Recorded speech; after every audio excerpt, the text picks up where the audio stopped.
చాలామంది ఉపవాసం చేసేటప్పుడు ఏమి తినాలి ఏమి తినకూడదు అని చెప్పేసి అడుగుతూ ఉన్నారు. ఎప్పుడైనా గుర్తుపెట్టుకోండి, సంపూర్ణ ఫలితం రావాలి అని అంటే నేను ఉపవాసం ఎలా చేస్తానో మీరు కూడా అలానే చెయ్యండి. మరి నేను ఎలా చేస్తాను అనేటటువంటిది తెలుసుకోవాలి కదా, వినండి.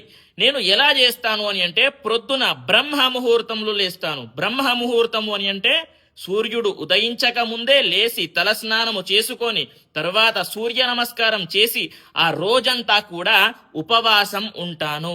మరి ఉపవాసం ఉంటాను అని అంటే ఆకలిగా అలానే పడుకోవడం, అలానే కూర్చోవడం, సినిమాలు చూడడం, రీల్స్ చూడడం, అదే విధంగా ఇవన్నీ చేయడం అది ఉపవాసం కానే కాదు. ఉపవాసము అని అంటే భగవంతుడి దగ్గరలో ఉండడం, భగవన్ నామ స్మరణ చెయ్యడం, భగవంతుని యొక్క ఆరాధన చెయ్యడం, దట్ ఈస్ కాల్డ్ ఉపవాసం. ఏమేమి తినాలి అనేటటువంటిది చెప్తా అని చెప్పాను కదా, వినండి.